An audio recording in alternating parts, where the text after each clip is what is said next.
અને તેથી એક અભણ માલધારીની બાઈ એટલું બોલી હતી, દેર તો હું કહેવા માગે છે ને હું સારી રીતે સમજુ છું. ત્યારે આંખમાં હું સારી રીતે જોઈ શકું છું. દેર ઘણા સમય થયા તો મને બોલાવવાની કોશિશ કરતો તો બોલતી નહોતી, મોઢું મેળીને વહી જતી હતી. આજ હિમાળે ઊભી રાખી અને તું મને બોલાવો ને એટલે મારે બોલવું પડે છે ને તારે મારો જવાબ જોયું છે ને. અને તેથી એક માલધારીની બાઈ કુતિયાણાની બજારમાં છાણા વેચી અને છોકરાઓને નભાડનારી દેર સામું જોઈને એટલું બોલી હતી, દેર મારો જવાબ કયું હું ડગું તો હામો ડુંગર ડગે,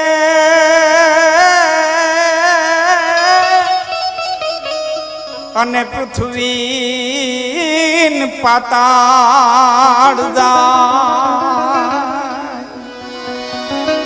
અમારા પરિણામે પરો કરું તો ડાડો હુરજ ઝાંખો થાય. અમારા પરિણામે પરિણામે જો પરો કરું તો ડાડો હુરજ ઝાંખો થાય. મરકીને મલકીએ દેર મારા દાંત ભાઈરા દાંતણે મારે રેખું રામતે. મારા દાંત કેવા છે ને ફક્ત દાંતણને ખબર છે, દાંતણ સિવાય કોઈને ખબર નથી જગતના પટ્ટમાં મારા દાંત કેવા છે. મારા દાંત કેવા છે એ મારા દાંતણ કરતી હું ને એક દાંતણને ખબર છે. રેખું ભાડી રામદેવ મારા રેખ કેવી છે ને એ ફક્ત મારા ધણીએ ભાડી છે. બાકી જગતની પટ્ટમાં હું કોઈ દી મેં કોઈને આમાં દાંત નથી કાઢ્યા, કોઈને ખબર નથી મારી મોઢાની રેખા કેવી છે. હું ડબો હામો ડુંગર ડગે દેર મારા મધ્યથી રતિપાર ફેર પડે ને તેથી આ ખાગથરીનો ડુંગર છે ને ભાંગીને ભૂકો થઈ જાય. પૃથ્વીને પાતાળ જાય. શેષનાગ ફેણમાંથી પૃથ્વીને ગોટો ખવડાવી દે. દેર મારામાં રતિવાર ફેર પડે ને તેથી સૂર્યનારાયણ છે ને વાદળાને માલિકોનું મોઢું હોતાડી દે. સૂરજ મારા પરિણામે આ તાકાત, આ ઉર્જા, આ પાવર એના બાપ અમે ઉપાસક છીએ. અમે એના ગુણગાન ગાઈએ છીએ, વ્યક્તિના નથી ગાતા. અમે આ શક્તિના ગુણગાન ગાઈએ છીએ. ભગત બાપુ કહે છે કે રામને નોતરું દેવા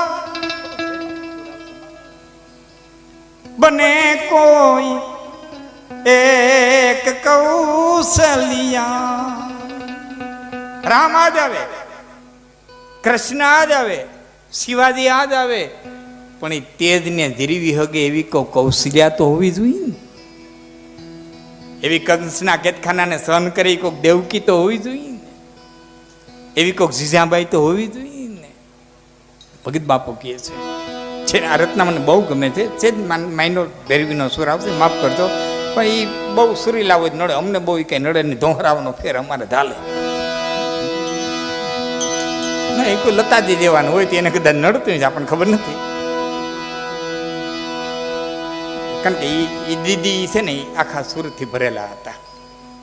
હા, લતાજી છે ને હવે હોવર હે ભારતની સુર મળે કે ન મળે, ભૂતો અને ભવિષ્યથી બહુ રત્ના વસુંધરા કોઈ નીપી દે. હોવર હું તે તો નથી દેખાતો કેવો સુર પાછો ભારતને મળે. ઠીક છે, મારે જે કેવું છે કઈ રામને નોતરું દેવા બને કોઈ એક કૌશલિયા.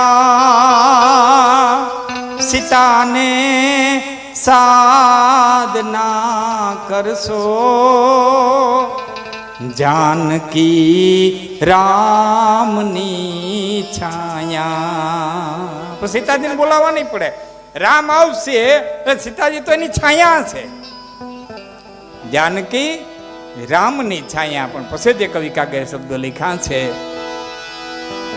કે બલવી સ્વારુણી પ્રગટા મથો જલ્દી અયોધ્યાનો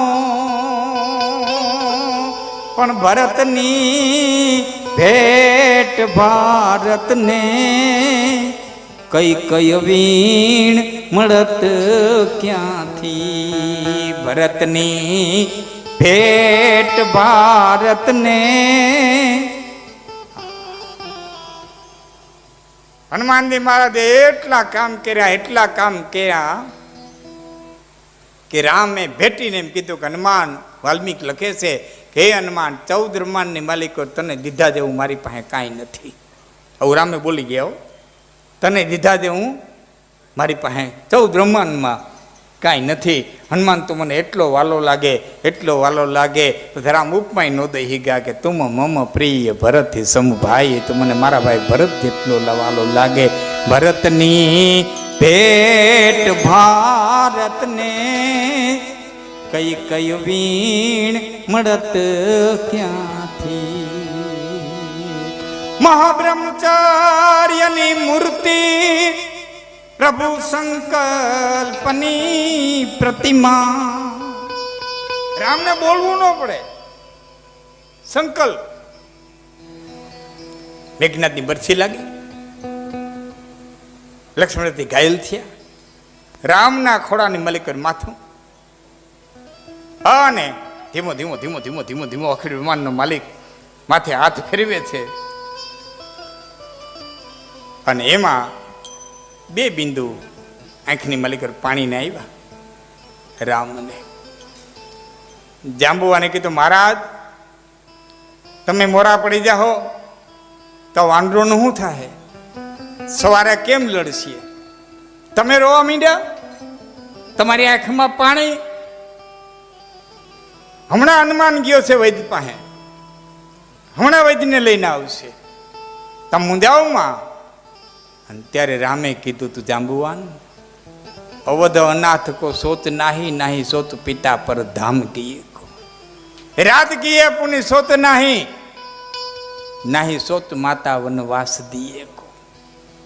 અયોધ્યા ના થઈને સોચ નથી, મારા બાપ ગુજરી ગયાનું દુઃખ નથી, રાત થતા આવતા જટાઈ ગઈ એનું મને દુઃખ નથી.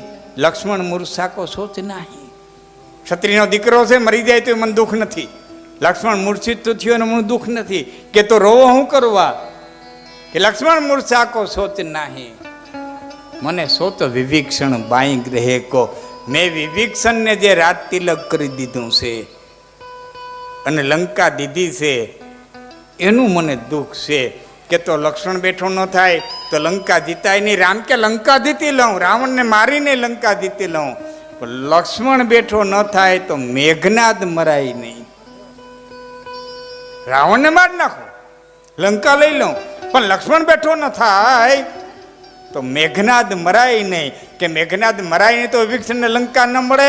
કે વાલીને માર્યા પછી વાલીની પત્ની તારા અંગદનું બાવડું પકડીને મારી પાસે આવી હતી, એમ રાવણને મારું અને મંદોદરી મેઘનાદનું બાવડું પકડીને જો મારી પાસે આવે ને તો હું લંકા મેઘનાદને દઉં. મારે તો વિભીષણને દઈ ન હોવું માટે વિભીષણ બાઈ ગ્રહે. એમાં વૈદરાજ આવ્યા, નાડી તપાહી, કીધું દ્રોણગીરી પર્વત ઉપર શેષનું ઝાડવું છે એ લઈ આવવામાં આવે. લક્ષ્મણ બેઠો થાય, પણ શરત એટલી, ચંદ્રમાં હાથમો ન દઈ. ચંદ્ર હાથમાં તો ઔષધિ કામ કરે નહીં. ખેલ ખલાસ. ઓ ને ભગવાન રામની નજર પડી. નજર પડતા પડતા પડતા પડતા હનુમાનજી મહારાજ માથે નજર ગઈ. એ સ્વામીની સેવકની નજર હામહામી મળી, એ ભગવાનની ભગતની નજર હામહામી મળી. પ્રભુ સંકલ્પની પ્રતિમા, આ શબ્દો પર તમને વાત કરું છું. રામે જે સંકલ્પ કર્યો કે કોણ લેવા જાય, અને ખંભે ગદા નાખી અને વીર હનુમાન બેઠા થયા. ભગવાન રામ હામું જોઈને હનુમાનજી મહારાજે કીધું, પ્રભુ સાયરો સોસ ડારું, મેરું કહું ખાર ડારું, ધરાતલ તીર ડારું, ભૂમિ પલટાવું ના, કાનન से मुठ घाटी, कृतान से युद्ध कर, दंड को सुराई लाए, लखन दीवारूं ना, भ्रमर को बेख डारूं, अमित सेन मार डारूं, राम की दुहाई आज अमृत में लाऊं ना, तो नारण बनंत भयो क्रोधवंत कपि राज के औषधि न लाऊं, तो राम दूत में कहाऊं ना, सायर को सोच डारूं. સમુદ્રને તળિયે કદાચ મેરુ પર્વત ઉતરી જાય, માફ કરજો દ્રોણગીરી ઉતરી જાય, તો એક અંજલીની માલિક અગસ્ત્ય મુનિ 1600 જોજનના સમુદ્રને પી ગયા હતા. એમ 1600 જોજના સમુદ્રને પી ન જાઉં તો અંધનીનો જાયો નહીં. શાયર કો સોસ દારૂ મેરુ કો ઉખાર દારૂ. મેરુ પર્વતનો રાજા છે દ્રોણગીરીને એમ કે ગઈ ઔષધિ દેતો નહીં, અને મેરુ પર્વત આડો ફરે તો હાથી કેરીના થાંભલાને ઉખેડી નાખે. મેરુ પર્વતની ચોટલી પકડીને ઉત્તરમાંથી દક્ષિણમાં ન ઢળી આવું તો મારું તે નંદનને ધરા પલટાવું ના. ધરતીના પટમાં ઉતરી જાય કદાચ ને તો હારો વાળા વાવવા વાળાનો છોકરો તરબૂચની માથે દાંતેડાનો ઘા કરીને 2 ફાડિયા કરી નાખે એમ ધરતીના 2 ફાડિયા કરીને દ્રોણગીરીની ચોટલી પકડી ન લઈ આવું તો મારું તે નંદન નહીં. અને ખરાર કરતા ઉપડ્યા ત્યારે કોઈ કલ્પના કરેલી જાતા હતા. વેગ કેટલો હતો? ગીતોલાને પાન તૂટ્યું એટલો કેથી વધારે, કે હરિભાઈના મોઢામાંથી વેણ છૂટ્યું હોય એટલો કેથી વધારે, કે બંદૂકની ગોળી જાતો હોય એટલો કેથી વધારે, કે પવનપુત્ર હતા પવનથી કેથી વધારે, કે હુરદ રથની માલિકો લક્ષ્મણનું બાણ છૂટ્યું હોય ભમરો વિંધવાન જાતું એલી ઝપટથી કેથી વધારે. કેથી વધારે કેટલું? કે આમ સીતાજીને મળવા માટે થઈને ભગવાન રામનું મન જાતું હોય એટલી ઝપટથી હનુમાનજી મહારાજ શેષોસેનનું જાડું. પોતે કઈ રાવણે પાંદરે દીવા કર્યા, હનુમાનજી મહારાજ ઓળખા નહીં એવું કંઈ નહોતું. હનુમાનજી મહારાજ રામને ઓળખી ગયા હતા. કઠિન ભૌમી કોમલપતિ ગામી કવન હેતુ બન બિચરત સ્વામી. રામને ઓળખ્યા પછી જગતમાં એવી કોઈ ચીજ રહેતી નથી કે ઓળખાય નહીં. તાર પાંદડા ન ઓળખી અગે એવું ન હોય. રામને ઓળખ્યા પછી ઔષધિ ન ઓળખી અગે એવું ન હોય. પણ હનુમાનજી મહારાજ બુદ્ધિમાનમ અગ્રગણ્યમ, બુદ્ધિમાનોમાં અગ્રગણ્ય એને વિચાર કર્યો કે રાવણ જેવા વૈજ્ઞાનિકને અરે બાંધણું થયું છે.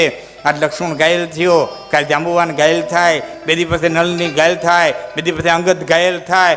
તો રામ એમ કે જા હનુમાન તે પાંદડા જોયા, જા હનુમાન તે પાંદડા જોયા. એના કરતાં પર્વતનો ટુકડો ઉપાડી લંકાના પાદરીમાં નાખી દો તો વૈદ પાંદડા સરી રાખીને દવાઈઓ કરી રાખે. મારે તો ઘણીએ ધક્કા નહીં.